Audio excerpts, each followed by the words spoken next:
Paul de Grauwe. He's a professor at the University of Leuven, and he's an advocate of more political union for the European Union to try and get out of this financial mess that we're in at the moment. Paul, thank you so much for joining us.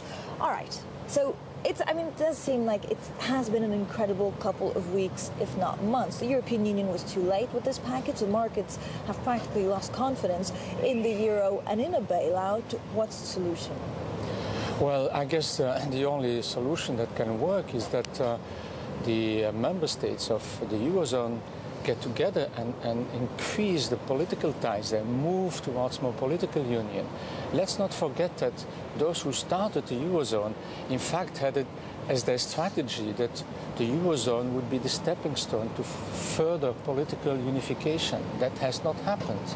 And a monetary union can, in fact, not function well without such a political union, right? It's really something that you need to embed the Eurozone, and the crisis has shown very vividly that this is the case. We have seen disagreement, tergiversations, all kinds of problems that made it impossible to come to decisions, and we have to do something about this. But Paul, do they realize we need to do this? Because I've been following these meetings like you. They go on for hours. There's always someone descending on either hedge funds or how to put the bailout or how much money has to be paid out or how they're going to pay it out. That's right.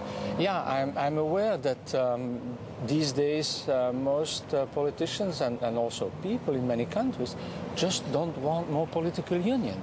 Everybody is retrenching in its cocoon, and the hell with Europe. That's the attitude we have today. But we really have to make the choice. I mean, the Eurozone, in my opinion, can only survive if we have more political union. If we don't want political union, then in the end the Eurozone will not survive.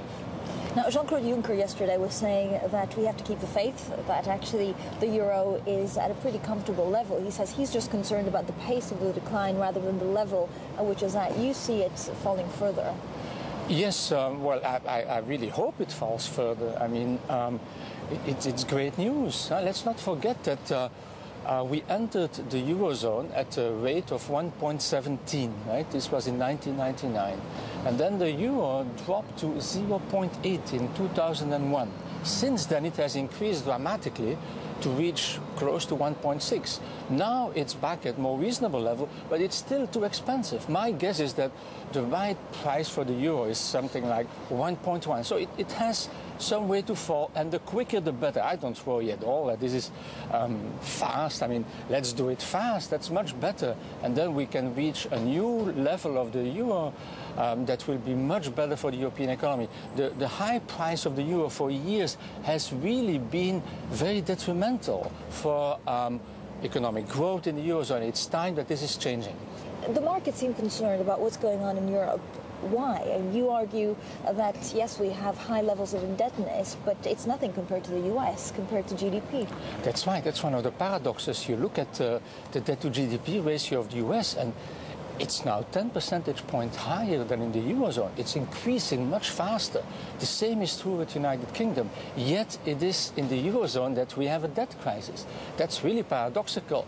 Of course, there is a good reason for that. That is that within the Eurozone, there are large differences in the debt to GDP ratio. Some countries like Greece, Italy, also Belgium, have very high levels. Others have very low levels, or relatively low levels. And what we cannot cope with is these divergences, and we fail to react in a common way and help each other when a crisis exists.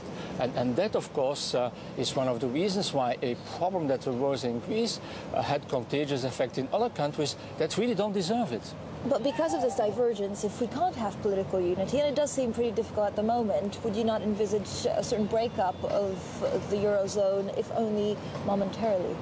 No, that is dreaming. I mean, a momentary breakup of the Eurozone, that's the final breakup of the Eurozone. We cannot have a monetary union à la carte, where we take a few countries sometime and other countries another time. That really then makes speculation endemic. People will continuously speculate who will be the next one to drop out. That is not workable. Paul, thank you so much. Paul de Grauwe there.